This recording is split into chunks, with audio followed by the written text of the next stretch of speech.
नमस्कार प्यारे साथियों, आज अपन बात करेंगे जो भेड़ की कुछ नस्लें बच गई थी और लास्ट अपन ने नस्ल की बात की थी वो थी सोनाड़ी। आज अपन बात करेंगे नई नस्ल और वो नस्ल है अविवस्त्र। देखिए डायग्राम के माध्यम से समझने का प्रयास करते हैं। यह है अविवस्त्र। अविवस्त्र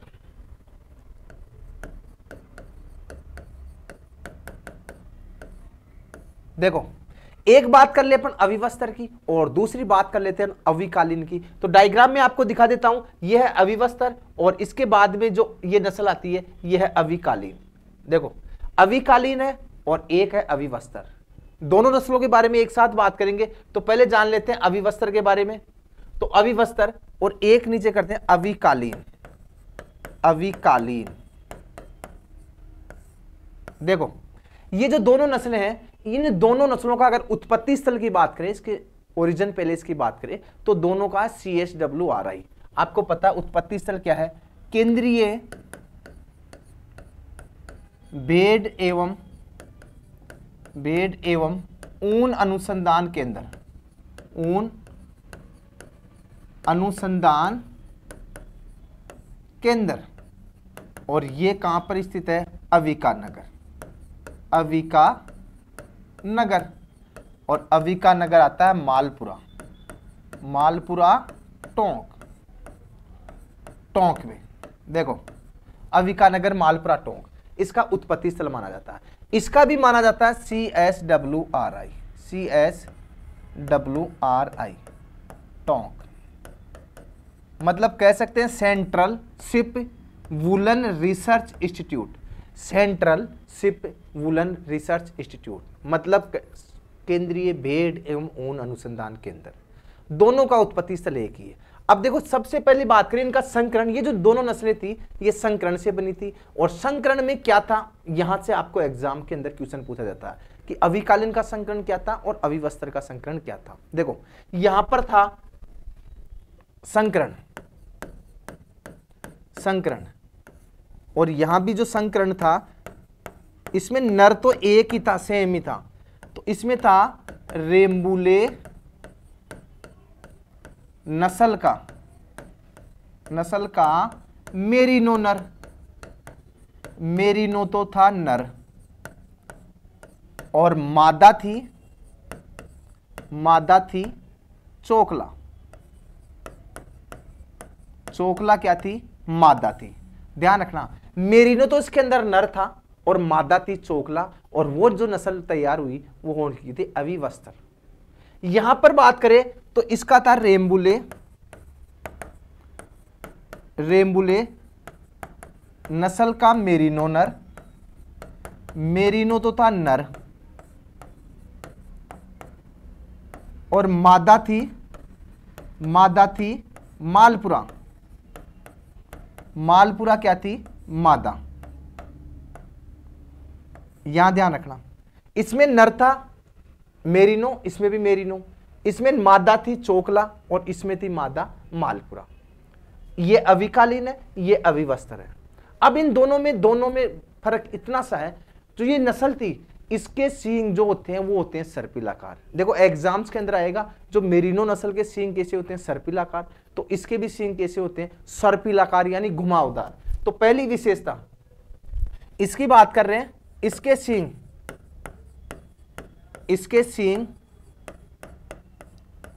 सर्पिलाकार या घुमावदार होते हैं। पहली विशेषता। अगर आपको एग्जाम्स के अंदर क्वेश्चन आ जाए, देखो ये जो इसकी जो पूंछ होती है वो छोटी होती है, पतली होती है। अपनी बात कर रहे हैं इसका रंग कैसा हो गया? सफेद हो गया, तो सफेद है। इसमें से आपको कोई क्वेश्चन नहीं पूछा जाएगा। बस यही ध्यान रखना, किस नस्ल के सींग सर्पिलाकार या घुमावदार होते हैं, वो आएगी अविवस्त्र। अब देखो अविवस्त्र आपको ध्यान रखना, मादा का कैसे ध्यान रखोगे? चोकला कैसे समझ पाओगे? देखो राजस्थान के अंदर सबसे अच्छी जो ऊन है वो कौन सी नस्ल से मिलती है? वो चोकला। सबसे श्रेष्ठ ऊन चोकला नस्ल से। तो चोकला ऊन है, तो ऊन से क्या बनाए जाते हैं? वस्त्र। तो ध्यान रखना अविवस्त्र में कौन थी? चोकला थी मादा। अविकालीन, देखो इसकी जो ऊन होती है कालीन बनाने के लिए सबसे श्रेष्ठ मानी जाती है। तो अगर बात करें, यहां से एक क्वेश्चन और आ सकता है, राजस्थान में सर्वाधिक ऊन देने वाली भेड़ कौन सी है, तो वहां पे आएगा अविवस्त्र, ध्यान रखना। तो दूसरी लाइन है, राजस्थान में सर्वाधिक ऊन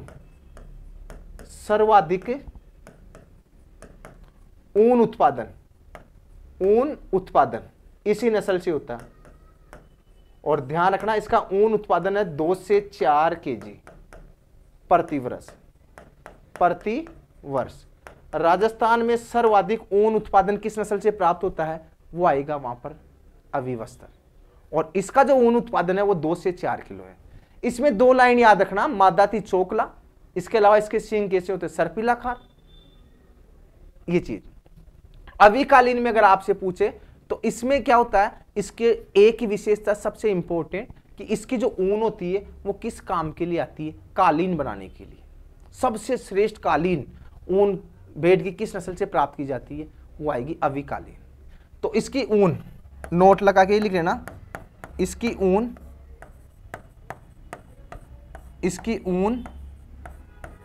कालीन बनाने के लिए सबसे श्रेष्ठ है।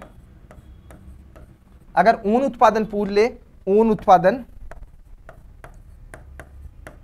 उत्पादन तो इसका आता ऊन उत्पादन लगभग 1300 से 2 केजी ऊन उत्पादन। वैसे कुछ बुकों के अंदर 1100-1200 केजी भी आ रखा, तो 1100 से 1200 ग्राम इसका जो ऊन उत्पादन होता है, तो ये इसका क्या माना जाता है, ऊन उत्पादन माना जाता है। इसके बाद में अगर बात करें, अपनी जो नेक्स्ट नस्ल है वो आएगी, देखो नेक्स्ट नस्ल की बात करें तो आपकी स्क्रीन के सामने है मेरिनो।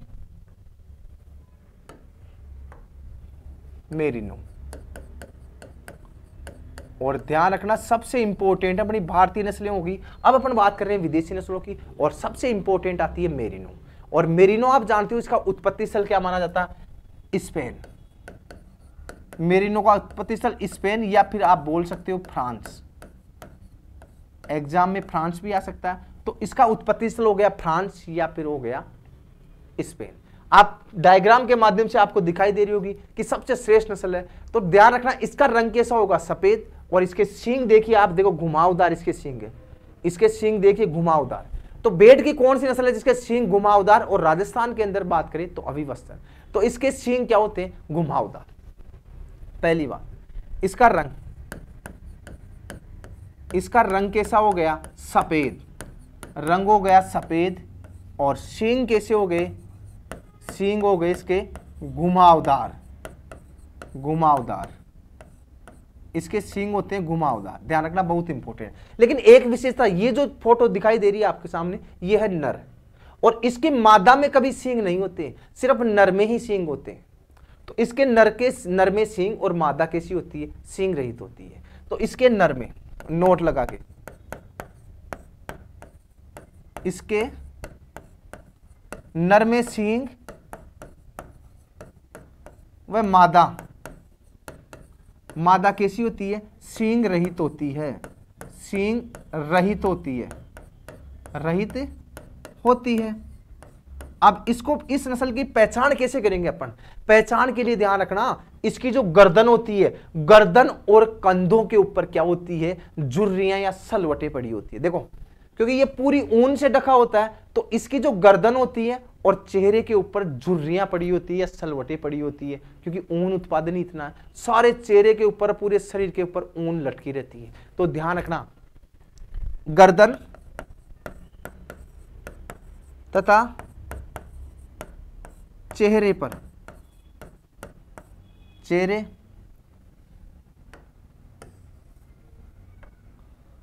शरीर भी कर सकते हो, शरीर पर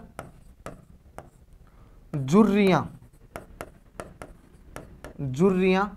पड़ी होती है,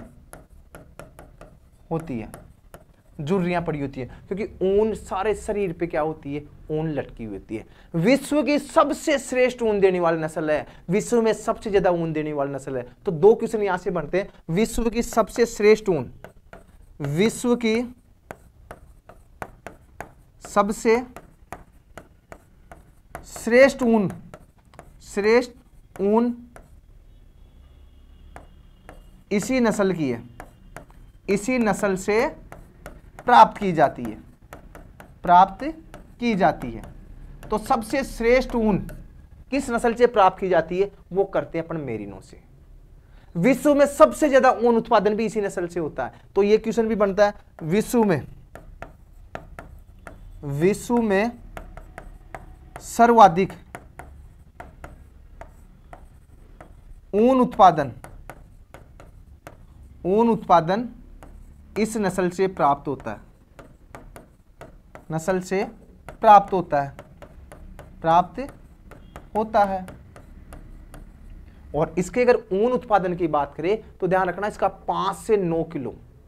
आपसे पूछा जा सकता है इसकी जो ऊन होती है बहुत महीन होती है, बहुत महीन किस्म की ऊन होती है, और इसका जो ऊन उत्पादन है वो 5 से 9 केजी ऊन उत्पादन, इसका ऊन उत्पादन होता है 5 से 9 केजी प्रति वर्ष। तो ये अपनी जो नस्ल हो गई, ये नस्ल बहुत ही इंपॉर्टेंट नस्ल है और इसका नाम था मेरिनो। ध्यान रखना, एग्जाम में इस नस्ल से हमेशा क्वेश्चन आता है। अगर बात करें तो नेक्स्ट नस्ल की, और वो भी विदेशी नस्ल है, इसी की बराबरी की है नस्ल है, तो उसकी बात करते हैं अपन। इसके बाद में जो नस्ल आती है वो देखिए, आप ध्यान रखना, इस नस्ल का नाम है कराकुल। नस्ल बहुत अच्छी नस्ल है और इसका नाम है कराकुल। कराकुल देखो, कराकुल नस्ल आपके सामने दिखाई दे रही है। देखो ये भेड़ भी है और इसके मेमने भी है। तो पहले बात कर ले इसका उत्पत्ति स्थल कहां पर है, तो इसका उत्पत्ति स्थल माना जाता है मध्य एशिया, मध्य एशिया। कराकुल नस्ल का उत्पत्ति स्थल माना जाता है मध्य एशिया। अब बात कर रहे हैं इसको पाला क्यों जाता है। अभी बात करी थी अपन ने मेरिनो में, मेरिनो के नर में सींग और मादा सींग रहित होती है। तो सेम यही इसमें भी फॉर्मूला यही अपनेगा कि इसमें भी मादा में क्या नहीं होते, सींग नहीं होते, और नर में क्या होते हैं, सींग। तो इसकी भी पहली विशेषता, नर में सींग व मादा सींग रहित होती है, सींग रहित होती है, मतलब मादा में सींग नहीं होते हैं, पहली विशेषता। दूसरी विशेषता, इस नस्ल को, कराकुल नस्ल को क्यों पाला जाता है। रंग की बात कर ले तो इसका रंग होता है सफेद या काला, लेकिन इसको पालते क्यों है। क्वेश्चन आया हुआ है सहायक कृषि अधिकारी में कि इस नस्ल को पाला जाता है स्पेशल रूप से मांस उत्पादन के लिए। तो पूछा जा सकता है विश्व में मांस उत्पादन के लिए किस नस्ल को पाला जाता है, तो वो आएगी कराकुल। तो इसको पाला जाता है मांस उत्पादन के लिए, मांस उत्पादन के लिए श्रेष्ठ नस्ल हो गई। देखो एक क्वेश्चन आपने खूब किताबों के माध्यम से भी पढ़ा होगा, पेल्ट के लिए आपने पढ़ा होगा, पेल्ट उत्पादन के लिए विश्व की सबसे श्रेष्ठ नस्ल कौन सी है, वो कराकुल ही आएगी। पेल्ट होता क्या, देखो ये जो छोटे मेमने आपको दिखाई दे रहा होगा डायग्राम के माध्यम से, ये जो छोटे मेमने, इनकी ऊन देखो आप, इनकी ऊन होती है गुंगराली ऊन। इनकी ये गुंगराली जो ऊन होती है, इस नस्ल में क्या होता है, पेल्ट क्या होता है। पेल्ट में अपन आपने देखा होगा सर्दियों के अंदर महंगे महंगे वस्त्र, टोपियां, ये सब पेल्ट की बनाई जाती है और वो बहुत महंगे मिलते हैं। तो इस नस्ल में क्या करते हैं, जब भी इसके मेमने पैदा होंगे तो इन मेमनों से गुंगराली जो ऊन होती है उसके बाल वाली खाल, इसकी खाल को उतार लिया जाता है। तो इन मेमनों को छोटी अवस्था में क्या कर देते हैं,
देखो मैं आपको फिर बता देता हूं, कुछ बुकों के अंदर यहां पर चेंज दे रखा, लेकिन अपन बात कर रहे हैं एनसीईआरटी माध्यमिक शिक्षा बोर्ड की किताब, तो उसमें मादा दे रखी है बीकानेर। बहुत सी प्राइवेट गाइड है उसमें कुछ करेक्शन है, यहाँ पर मादा में चेंजिंग कर रखा, इसलिए आप कंफ्यूज ना हो, आप ऑथेंटिक किताबें ही पढ़े। देखो बीकानेरी क्या थी, मादा थी, और रेम्बुले नस्ल का क्या था, मेरिनो नर।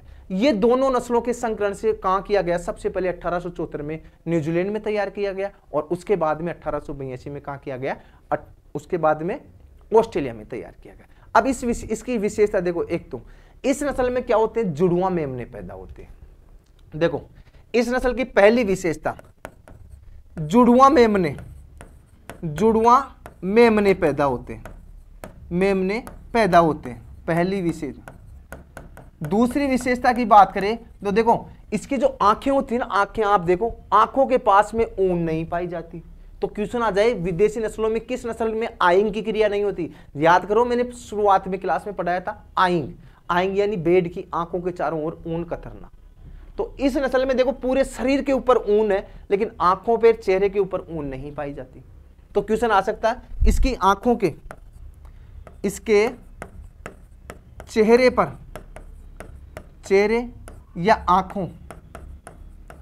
आंखों पर ऊन नहीं पाई जाती, ऊन नहीं पाई जाती, पहली विशेषता।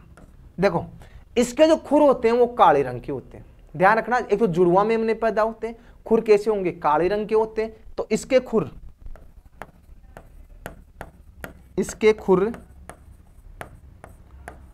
काले रंग के होते हैं, काले रंग के होते हैं। दूसरी विशेषता, अगर बात करें अपन भारत में ये नस्ल कहां पाई जाएगी, तो ध्यान रखना ये नस्ल कश्मीर प्रांत में पाई जाती है। आप देखना जम्मू कश्मीर में यही नस्लें पाई जाएगी, कोरोडेली। तो ये जो नस्ल है ये कहां पाई जाती है, कश्मीर प्रांत में। भारत में यह नस्ल कश्मीर प्रांत में पाई जाती है, प्रांत में पाई जाती है। अगर बात करें इसका ऊन उत्पादन, तो इसका भी ऊन उत्पादन लगभग 5 किलो ऊन उत्पादन माना जाता है। और ये नस्ल भी क्या होती है, मांस के लिए पाली जाती है। लेकिन आपसे क्वेश्चन आएगा सबसे श्रेष्ठ मांस, तो कहां आएगा, कराकुल। तो इस नस्ल को भी क्यों पालते हैं, मांस के लिए। तो ऊन उत्पादन देखिए, ऊन उत्पादन, इसका ऊन उत्पादन होता है वो होता है 5 kg। और नोट लगा के लिख लो, मांस के लिए भी यह नस्ल पाली जाती है, मांस के लिए भी अच्छी है। तो ये थी अपनी आज की भेड़ की नस्लें। आज के लिए लेता हूं मैं आपसे विदा, और कल इसी समय में आपके बीच फिर लाइव रूबरू होऊंगा। और कल अपन का जो नया टॉपिक रहेगा वो रहेगा ऊंट की नस्लें। तो thanks for watching video, best of luck.